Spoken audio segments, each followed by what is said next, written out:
Toda nuestra forma de contar el tiempo parte de un único evento, el nacimiento de Jesús. Es el año 1, el punto de partida del calendario que usamos todos los días en nuestros celulares, computadoras y agendas. Esta idea parece tan sólida como una roca. Es la base de nuestra historia, un hecho que todo el mundo aprende y acepta sin cuestionar.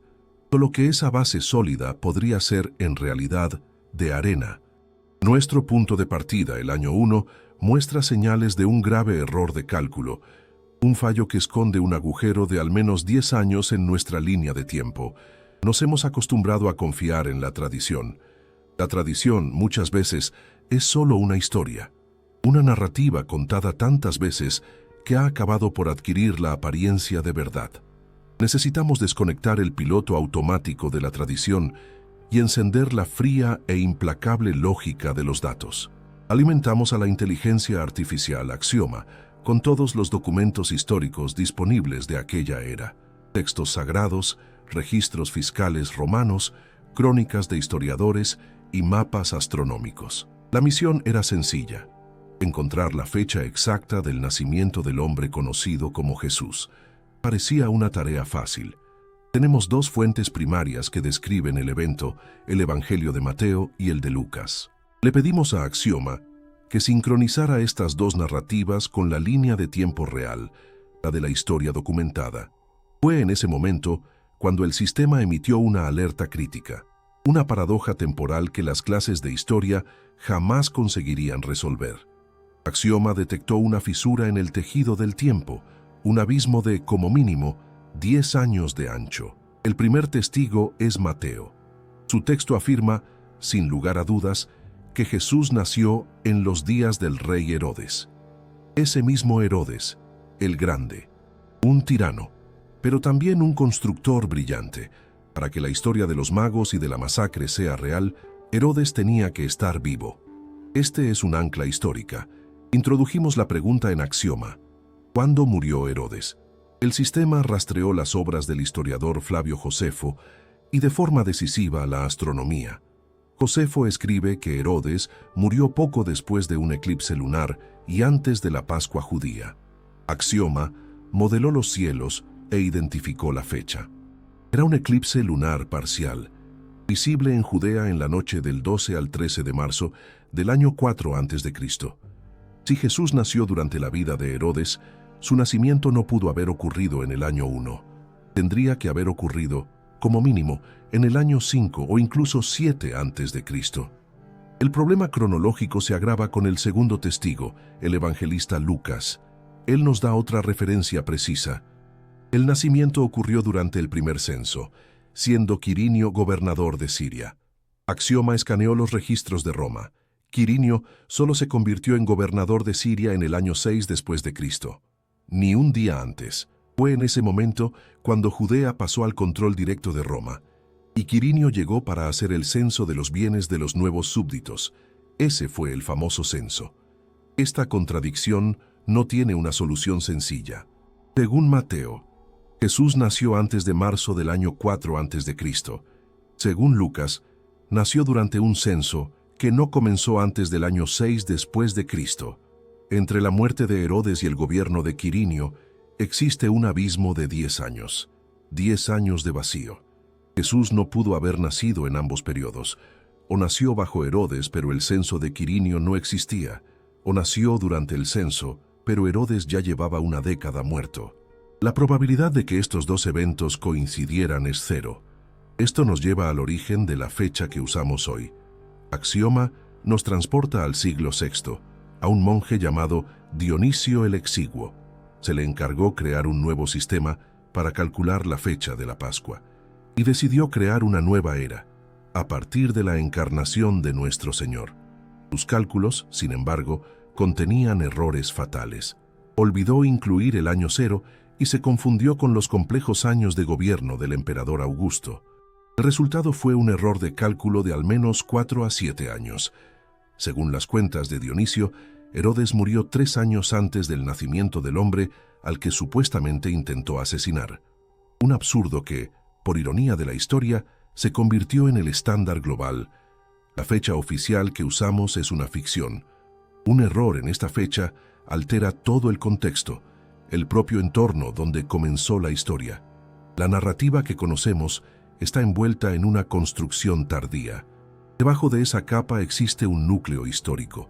Si no podemos confiar en el calendario ni en el censo, nos queda un último marcador independiente, un evento que Mateo menciona y que no puede ser inventado porque miles de personas lo vieron, un fenómeno astronómico, una estrella. Si podemos identificar ese objeto en el cielo del pasado, tendremos la fecha absoluta, no la que un monje calculó, sino la que fue escrita en el movimiento de los planetas. Si le preguntamos a cualquier persona cuál es el mayor símbolo de la Navidad, la respuesta casi siempre apunta a la cima del árbol, la estrella. Brillante, imponente, un faro divino. En el relato de Mateo, fue este objeto celestial el que sirvió de guía para los sabios de Oriente, conduciéndolos por miles de kilómetros hasta Judea. La historia es poética. Una estrella que se mueve, guía a una caravana y finalmente se detiene sobre el lugar exacto donde estaba el niño. Desde el punto de vista de la física, esto es imposible. Las estrellas son soles gigantescos a años luz de distancia. No viajan por nuestra atmósfera para posarse sobre un tejado. Si una estrella real se acercase lo suficiente a la Tierra como para señalar una casa, incineraría el planeta. ¿Entonces sería solo un mito? ¿Una bonita metáfora para dar una escala cósmica al evento? Muchos se detienen ahí. Sin embargo, nosotros no buscamos milagros, buscamos anomalías. Alimentamos a Axioma con un modelo completo de nuestro sistema solar. Rebobinamos el tiempo hasta ese corredor temporal que definimos, entre el año 7 y el año 4 a.C., el período final del reinado de Herodes. La pregunta era una sola. ¿Qué ocurrió en el cielo de Oriente Medio en aquella época? ¿Qué pudo ser tan inusual como para que un grupo de intelectuales de élite lo dejara todo y comenzara un viaje peligrosísimo? La sospecha inicial recae sobre un cometa. Es la versión más popular. Astrónomos chinos registraron una estrella escoba en el año 5 a.C. La fecha encaja. Sin embargo, el código cultural es un problema. Los magos eran astrólogos, y en la astrología antigua, los cometas eran un pésimo presagio. Anunciaban la muerte de reyes, plagas, guerras. Nadie veía una señal de desgracia y salía a repartir regalos. La hipótesis del cometa es psicológicamente incoherente. Otra posibilidad sería una supernova, la explosión de una estrella. Una explosión de luz lo suficientemente fuerte como para ser vista de día. Sin embargo, al igual que el cometa, una supernova es solo una lámpara que se encendió en el cielo.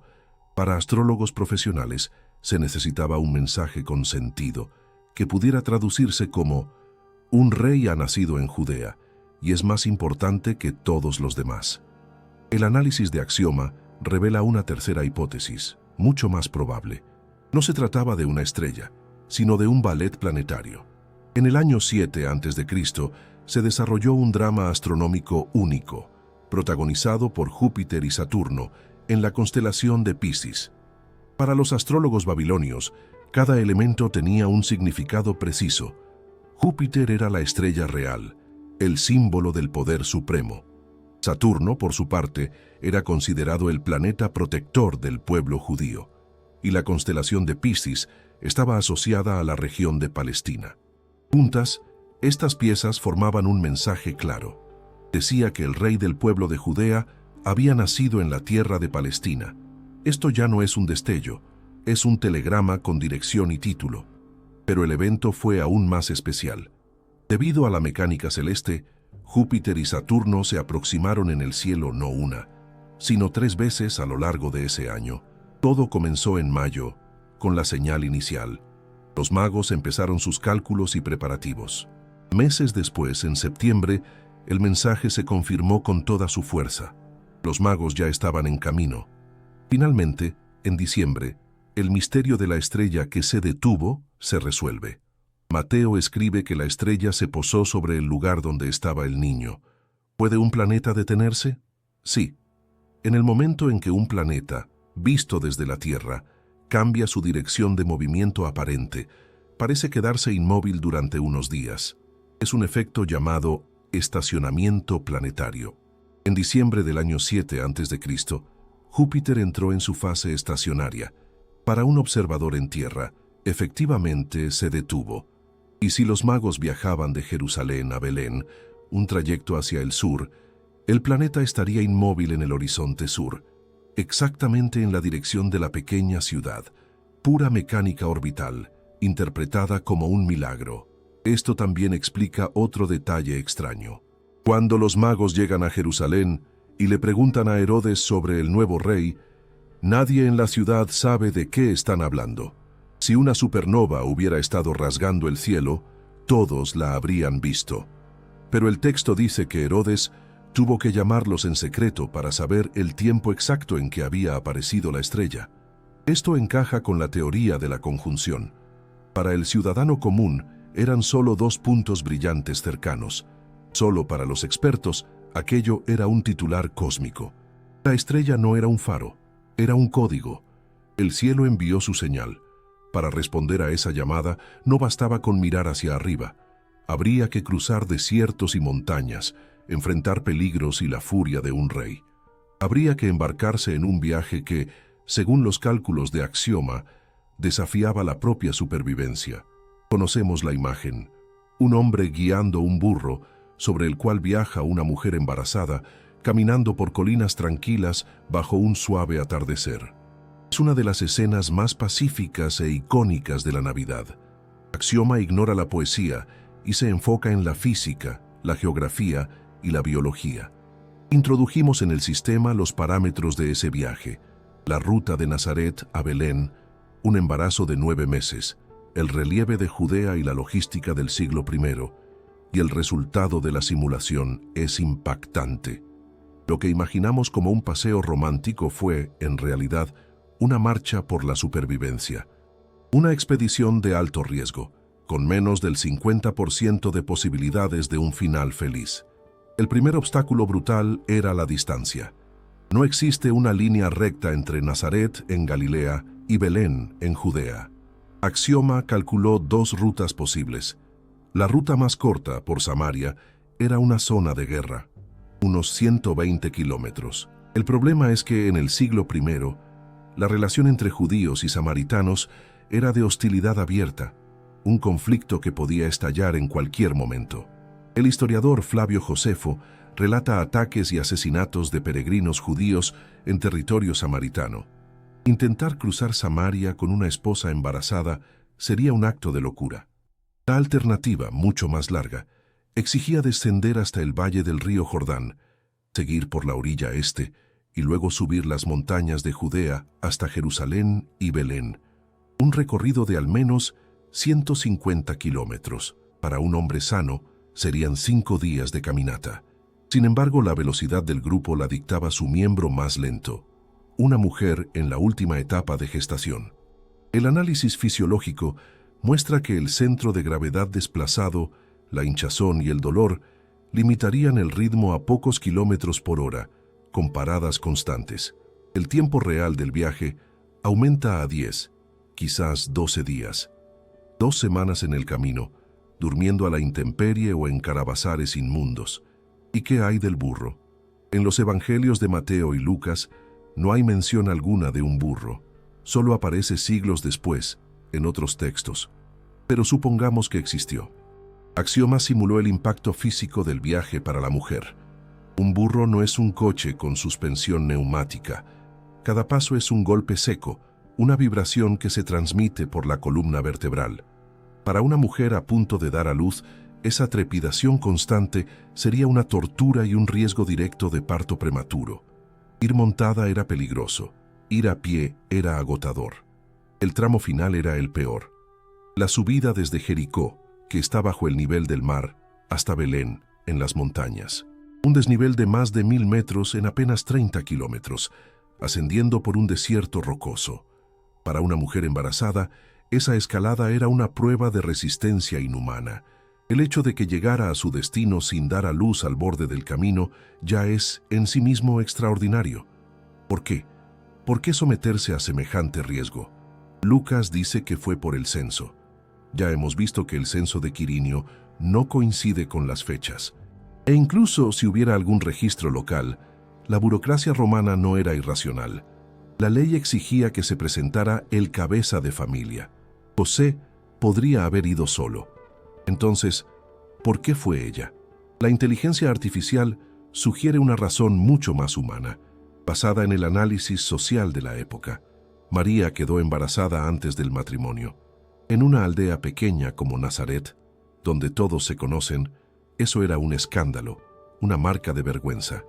El viaje pudo haber sido una huida, una forma de que José protegiera a María y al niño de las miradas y los susurros para que el parto ocurriera lejos de las malas lenguas. Otra posibilidad es económica. La palabra griega para la profesión de José, tectón, significa más que carpintero. Puede ser constructor o albañil. Tal vez tenía propiedades o una herencia en Belén, la tierra de sus antepasados, y el viaje no era para un censo, sino una mudanza permanente. Agotados, llegan a Belén. En este punto, encontramos otro mito, la idea de que no había lugar en la posada. La palabra griega que usa Lucas es kataluma. En el mismo Evangelio, Jesús usa la misma palabra para referirse a la habitación de huéspedes donde celebraría la Pascua. No era un hotel, era la habitación para visitas en la casa de un pariente. La reconstrucción de una casa típica de Judea muestra que el área de convivencia estaba en un nivel superior, mientras que el nivel inferior, a veces una gruta anexa, se usaba para albergar a los animales durante la noche, para que su calor calentara la casa. La realidad es que llegaron a la casa de la familia, pero el kataluma, la habitación de huéspedes, ya estaba lleno. No era una historia sobre la crueldad de los habitantes, sino sobre pobreza y hacinamiento. Les ofrecieron el único espacio disponible, el área de servicio de la casa junto a los animales. Era cálido y tenía paja. Allí, en la penumbra, entre el olor de animales y humo, nació el niño. El niño fue envuelto en pañales y colocado en el pesebre, el abrevadero de piedra donde comían los animales, simplemente porque no había una cuna. El escenario era de pura vulnerabilidad. Un viaje brutal, un parto peligroso en condiciones precarias. Pero Axioma detectó algo aún más extraño en los datos arqueológicos del lugar. ¿Y si todo ese viaje hacia el sur hubiera sido un error de cálculo, basado en una profecía mal interpretada? ¿Y si la ciudad que buscaban, otro lugar con el mismo nombre, estuviera a un corto y seguro paseo de caza? Cuando se busca la ubicación de Belén en cualquier mapa, los satélites nos guían a una única ciudad al sur de Jerusalén. Millones de peregrinos visitan la Basílica de la Natividad, descienden a una gruta y tocan una estrella de plata en el suelo, creyendo estar en el punto cero de la historia. Para ellos, la geografía es sagrada e inmutable. Sin embargo, para un análisis frío no existe santidad, solo coordenadas, capas arqueológicas y probabilidades. Y esto nos obliga a hacer una pregunta que parece absurda. ¿En qué Belén nació realmente Jesús? La mayoría de la gente ni siquiera sabe que esta pregunta tiene sentido. En la antigua Palestina existían dos ciudades con el mismo nombre. La primera es la famosa Belén Efrata, en Judea, a 8 kilómetros de Jerusalén, la ciudad del rey David. La segunda es la Belén de Galilea, ubicada en el norte, a apenas 10 kilómetros de Nazaret, el hogar de José y María. Esto lo cambia todo. El viaje de 150 kilómetros, una marcha brutal, se transforma en una caminata de 3 horas por un terreno plano y familiar. La lógica humana grita: ¿por qué elegir el camino imposible cuando el destino con el mismo nombre está prácticamente en tu patio trasero? Un análisis comparativo de los datos arqueológicos de ambos lugares pone en jaque la versión oficial. La Belén de Judea, la ciudad famosa, ha sido excavada innumerables veces. ¿Y qué han encontrado los arqueólogos en el nivel correspondiente al siglo I, la era de Herodes? Un vacío de información. La capa arqueológica de este período es prácticamente inexistente. Apenas hay monedas de la época, ni fragmentos de cerámica doméstica. Es como si el lugar fuera un campo vacío, o en el mejor de los casos, las ruinas de un antiguo poblado con algunas cabañas de pastores. No había una ciudad allí. El foco de la investigación se traslada al norte, a la Belén de Galilea. Las excavaciones allí revelan un escenario completamente diferente. Un poblado próspero del siglo I, con casas, una sinagoga y prensas de aceite. La vida allí era activa, y el descubrimiento más intrigante es que siglos después se construyeron en este lugar una enorme iglesia y un monasterio cristiano. ¿Por qué construir un complejo religioso monumental en una oscura aldea de Galilea? La hipótesis es clara. Los primeros cristianos lo sabían. Sabían que el verdadero lugar del nacimiento era allí. Solo más tarde, cuando la teología necesitó superponerse a la historia, el foco de la peregrinación se desplazó hacia el sur para que todo encajara en la profecía. Esto nos lleva directamente al factor David. La profecía del profeta Miqueas era explícita: «Pero tú, Belén Efrata, de ti me saldrá el que será Señor en Israel». Para los autores de los Evangelios, era vital demostrar que Jesús era el Mesías. Y por ley, el Mesías tenía que ser un descendiente de David y nacer en la ciudad de David. Si Jesús hubiera nacido en Galilea, en el lugar equivocado, sería un impostor. Por eso, la narrativa necesitaba, obligatoriamente, moverlo hacia el sur. El censo fue el mecanismo literario para justificar ese viaje.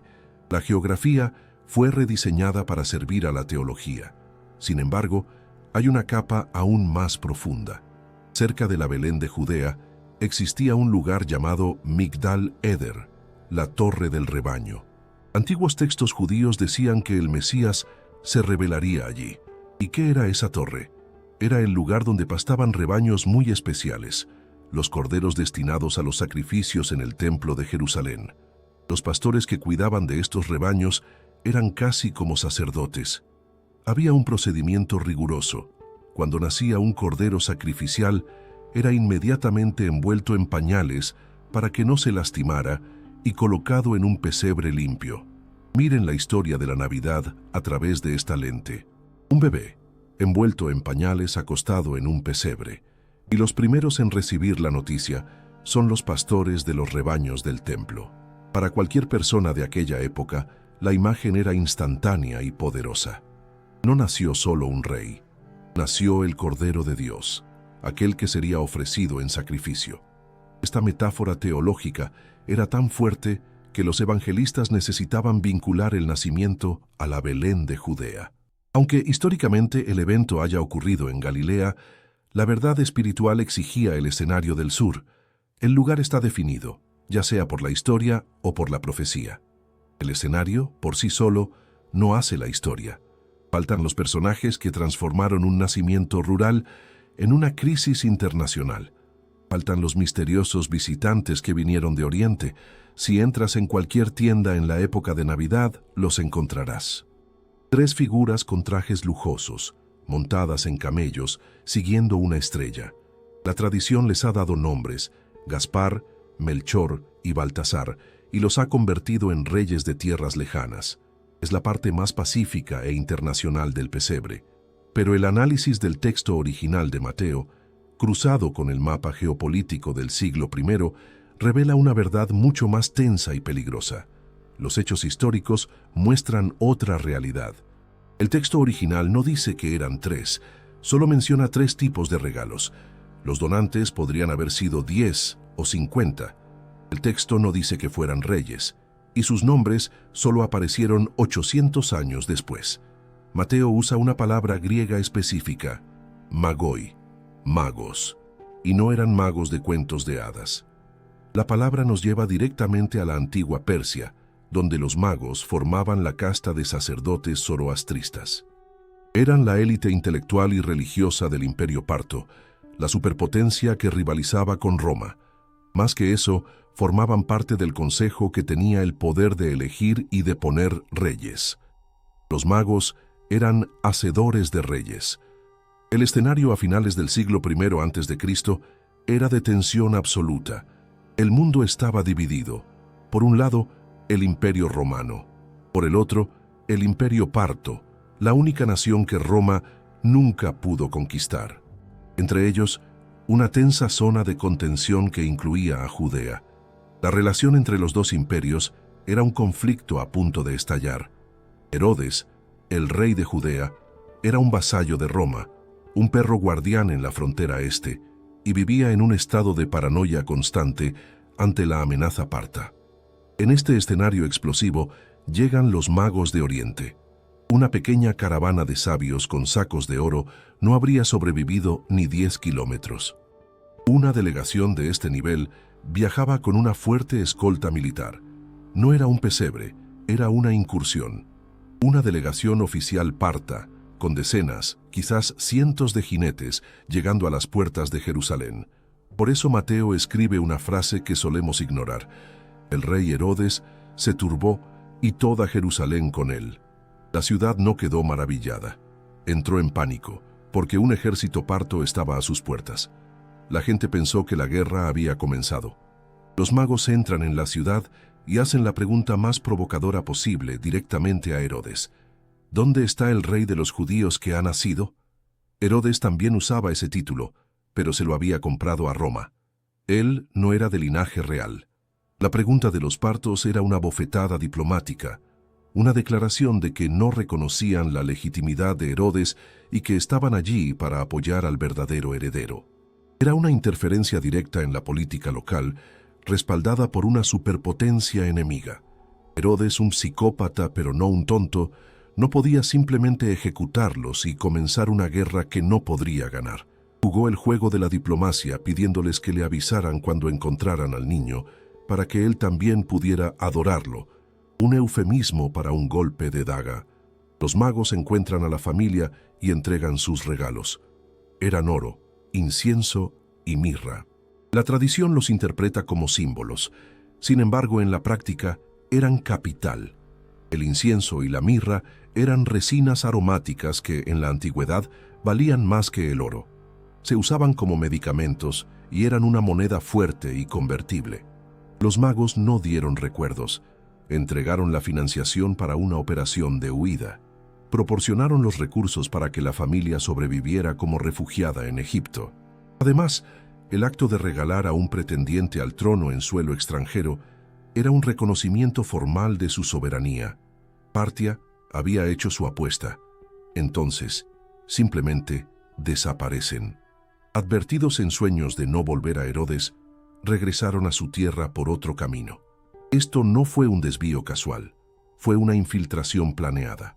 Con espías de Herodes por todas partes, desaparecer con una delegación entera exigió un nivel de inteligencia y planificación militar de élite. Humillaron a Herodes en su propio territorio. El déspota furioso se da cuenta de que ha sido engañado, y su ira se mezcla con el miedo.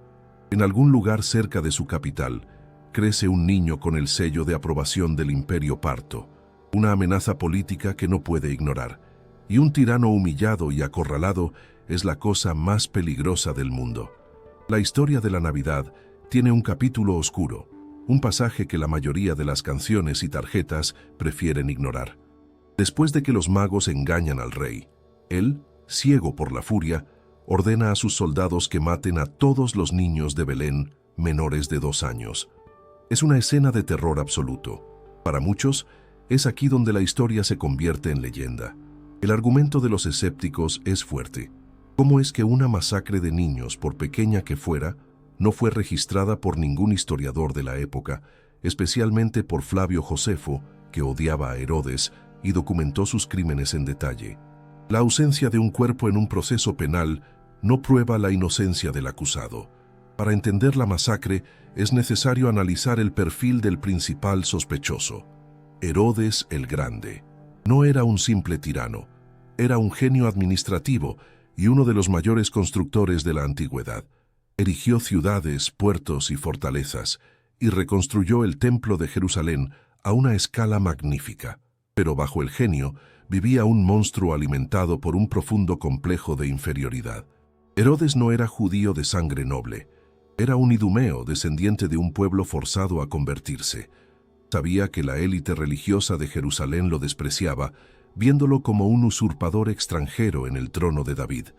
Esta inseguridad lo convirtió en una paranoia enfermiza, obsesionado con eliminar a cualquiera que pudiera, remotamente, amenazar su poder. La lista de sus víctimas es un registro familiar de horror. Mandó ahogar a su joven cuñado Aristóbulo accidentalmente en una piscina, porque el muchacho era demasiado popular. Ejecutó al abuelo de su esposa, el anciano Hircano, por una conspiración inventada. Condenó a muerte a su propia esposa, Mariamna, la mujer que amaba locamente, consumido por unos celos enfermizos. Después de matarla, dicen que enloqueció de dolor, vagando por el palacio y llamándola por su nombre. Sin embargo, lo más aterrador fue lo que hizo con sus propios hijos. Ejecutó a 3 de ellos. Alejandro y Aristóbulo, sus hijos, con Mariamna, fueron estrangulados bajo la acusación de traición. Antípatro, su primogénito, fue asesinado solo 5 días antes de la propia muerte de Herodes. La noticia de su crueldad llegó a Roma, donde el emperador Augusto pronunció una frase célebre: «Es mejor ser el cerdo de Herodes que su hijo». Un cerdo no lo mataría por respeto a las leyes judías. A un hijo no dudaría. Sumado a esta inestabilidad mental, había una agonía física insoportable. Al final de su vida, en la época exacta de estos eventos, Herodes se estaba pudriendo en vida.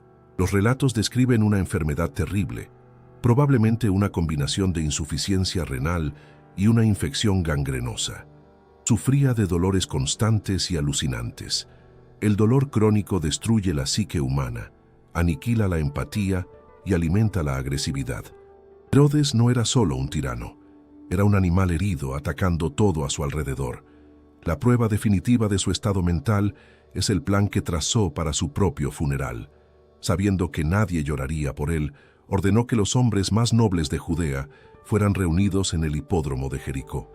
Su instrucción para su hermana Salomé fue clara. En el momento en que él muriera, los soldados debían matar a todos los nobles aprisionados. Así, garantizaría que habría luto en todo el país. La masacre no ocurrió, pero la orden fue dada. La respuesta se vuelve obvia. Un hombre que mató a la esposa que amaba, a 3 de sus hijos y que planeó ejecutar a la élite de su país para forzar un luto nacional, ¿dudaría en matar a unos cuantos niños en una aldea insignificante? Para Herodes no era una cuestión moral, era control de daños, la eliminación de una amenaza política señalada por una potencia extranjera. ¿Y por qué Flavio Josefo no lo mencionó? Por la escala. Belén era una aldea de 300, quizás 500 habitantes. El número de niños menores de 2 años sería, como máximo, 20. Para un historiador acostumbrado a narrar guerras civiles, asedios a ciudades y crucifixiones en masa, la ejecución de una docena de niños en una operación policial en una zona rural era una nota a pie de página, una rutina en el terror de Herodes. ¿Y la huida de la familia a Egipto? El texto habla de un ángel en un sueño. José, sin embargo, no necesitaba una advertencia sobrenatural. Acababa de recibir en su casa a una delegación política extranjera que buscaba a un nuevo rey. Conocía la reputación de Herodes. El sueño fue la conclusión lógica de un hombre inteligente que se dio cuenta de que su familia estaba en la mira de un loco. Huir a Egipto fuera de la jurisdicción del rey era la única jugada posible.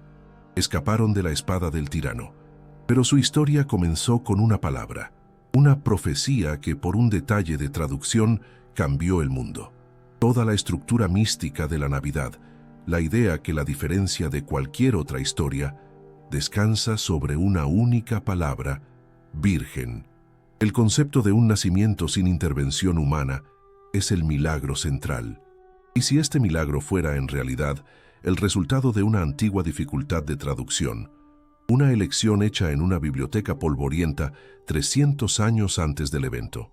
El evangelista Mateo, para demostrar que el nacimiento era el cumplimiento de una profecía, cita al profeta Isaías: «He aquí que la Virgen concebirá y dará a luz un hijo». Mateo escribió en griego, y la palabra que usó fue partenos, que significa inequívocamente virgen. El problema es que Isaías, 700 años antes, escribió en hebreo, y en el texto original, la palabra que usó no fue esa. La palabra fue alma. En hebreo, alma significa una joven en edad de casarse. La palabra describe la edad y el estatus social, no necesariamente una condición fisiológica. Para referirse a una virgen en el sentido médico, el hebreo tiene una palabra específica y precisa: betula. Si Isaías hubiera querido enfatizar un nacimiento milagroso, habría usado betula, pero no lo hizo. En su contexto original, le estaba dando una señal política a un rey aterrorizado. Aquella Alma, aquella joven mujer, tendría un hijo, y antes de que el niño creciera, los enemigos del rey habrían desaparecido. Como una joven mujer se convirtió en una virgen. El cambio ocurrió en Egipto, en el siglo III a.C., durante la traducción de la Biblia hebrea al griego. Los traductores, al encontrarse con la palabra alma, no tenían un equivalente griego perfecto. Tomaron una decisión. Razonaron que una joven soltera en una sociedad decente debía ser virgen, y usaron la palabra partenos. Esa pequeña decisión de un traductor anónimo, 300 años después, se convertiría en el fundamento de una teología global. Mateo leyó la versión griega y vio que la profecía encajaba perfectamente. Claro, hay otra forma de verlo. Tal vez no fue un error, sino una providencia, la historia moldeándose para revelar un sentido más profundo. O desde una perspectiva más cínica y humana, tal vez María quedó embarazada antes del matrimonio, un crimen castigado con la muerte.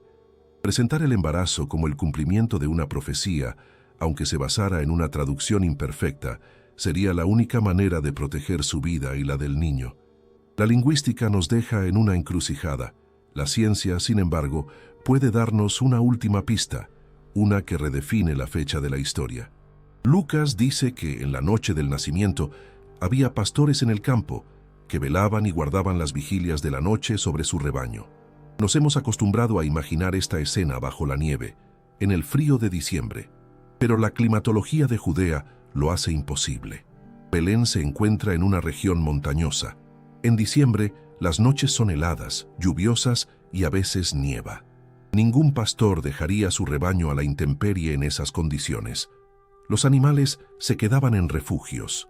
Los pastores solo dormían en los campos con sus rebaños en 2 épocas del año: en primavera, durante la temporada de nacimiento de los corderos, o en otoño, después de la cosecha, cuando el clima aún era templado.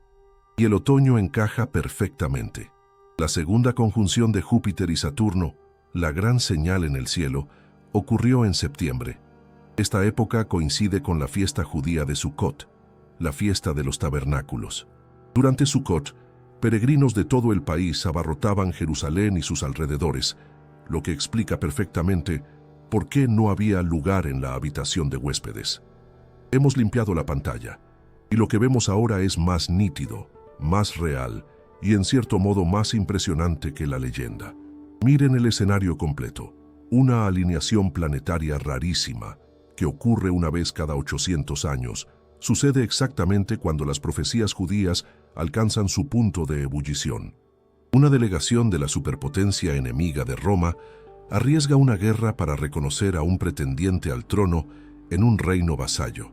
El rey local, uno de los tiranos más paranoicos y eficientes de la historia, está en sus últimos y más dolorosos meses de vida, lo que lo vuelve volátil y peligroso. Y una familia humilde se encuentra en el epicentro de todo esto. ¿Cuál es la probabilidad de que la astronomía, la geopolítica, la psicología de un tirano y la teología de un pueblo converjan en un único punto en el espacio y en el tiempo por mera casualidad? La probabilidad es cercana a 0. Esto es lo que se puede llamar un momento único en la historia, un evento tan complejo que no podría haber sido inventado. La historia real no es sobre ángeles cantando en una noche de nieve. Es sobre el coraje de una familia de refugiados, la precisión de la mecánica celeste y las maquinaciones brutales del poder. La verdad es más dura, más sucia e infinitamente más fuerte que el pesebre que guardamos en la memoria. Si te ha gustado esta investigación, tu suscripción al canal y cualquier donativo nos ayudan a expandir el proyecto Axioma. Nos encantaría leer tu reflexión sobre el tema del video en los comentarios y tu sugerencia para el próximo tema a tratar. Cuéntanos desde qué ciudad nos acompañas. Agradezco tu compañía hasta el final.